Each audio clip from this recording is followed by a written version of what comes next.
ನಮಸ್ತೆ, welcome back to my channel Vidyaraj vlogs in Kannada.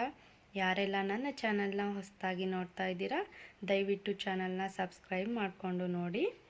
ನಾವಿವತ್ತು ಬೆಳಗ್ಗೆ 5:15ಗೆ ರೆಡಿಯಾಗಿ ಮನೆಯಿಂದ ಹೊರಟಿದ್ವಿ. ನಾವು ಬೆಂಗಳೂರಿನ ನಾರಾಯಣ ನೇತ್ರಾಲಯ ಹಾಸ್ಪಿಟಲ್ಗೆ ಹೋಗ್ತಾ ಇದ್ದೀವಿ. ಇಸ್ಕಾನ್ ಟೆಂಪಲ್ ಹತ್ತಿರ ಇರುವಂತಹ ಬ್ರ್ಯಾಂಚಿಗೆ. ಹೋಗುವಾಗ ಅಷ್ಟೇನು ಟ್ರಾಫಿಕ್ ಇರೋದಿಲ್ಲ, ಹಾಗಾಗಿ ಬೇಗನೆ ರೀಚ್ ಆದ್ವಿ.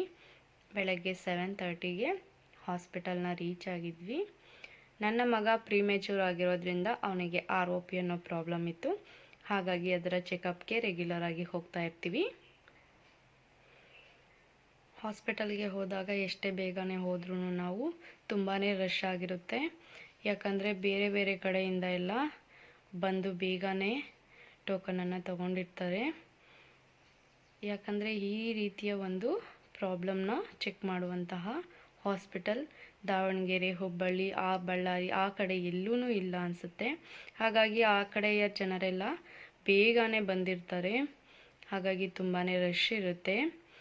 ಹಾಸ್ಪಿಟಲ್ನಲ್ಲೇ ತಿಂಡಿನ ಮಾಡಿಕೊಂಡು ಚೆಕಪ್ನ ಕೂಡ ಮುಗಿಸ್ಕೊಂಡು ಪಕ್ಕದಲ್ಲೇ ಇರುವಂತಹ ಓರೈನ್ ಮಾಲ್ಗೆ ಹೋಗಿದ್ವಿ. ಸ್ವಲ್ಪ ಶಾಪಿಂಗ್ ಮಾಡಬೇಕಿತ್ತು. ಗೋ ಕಲರ್ಸ್ನ ಸ್ವಲ್ಪ ಲೆಗ್ಗಿಂಗ್ಸ್ ಹಾಗೆ ಪಾಪುಗೆ ಒಂದು ಡ್ರೆಸ್ನ ತೊಗೊಂಡ್ವಿ ಅಷ್ಟೇ. ತುಂಬ ಹೊತ್ತು ಟೈಮ್ ಸ್ಪೆಂಡ್ ಮಾಡೋಕ್ಕೆ ನಮಗೆ ಕೂಡ ಟೈಮ್ ಇರಲಿಲ್ಲ, ಹಾಗಾಗಿ ಬೇಗನೆ ಅಲ್ಲಿಂದ ಹೊರಟ್ವಿ. ಮನೆಗೆ ಬಂದಾಗ ಪಕ್ಕದ ಊರಿನಲ್ಲಿ ಜಾತ್ರೆ ನಡೀತಿತ್ತು, ಆ ಜಾತ್ರೆಗೆ ಕೂಡ ಹೋಗಿದ್ವಿ. ಜಾತ್ರೆನ ಮುಗಿಸ್ಕೊಂಡು ನೈಟ್ ಬೇಗ ಸಾಕಾಗಿತ್ತು, ಮಲಗಿದ್ವಿ. ಇನ್ನು ನಾಳೆ ಬೆಳಗ್ಗೆ ಎದ್ದ ತಕ್ಷಣ ನಮಗೆ ಕಣ್ಣಿಗೆ ಬಿದ್ದಿದ್ದು ಮಾವಿನಕಾಯಿ. ಈ ವರ್ಷದ ಮೊದಲನೇ ಮಾವಿನಕಾಯಿ. ಉಪ್ಪು ಖಾರನ ರೆಡಿ ಮಾಡಿಕೊಂಡು ಮಾವಿನಕಾಯಿನ ನೀಟಾಗಿ ತೊಳ್ಕೊಂಡು ಮಾವಿನಕಾಯಿನ ಬ್ಯಾಟಿಂಗ್ ಮಾಡೋಕ್ಕೆ ರೆಡಿ ಆದ್ವಿ.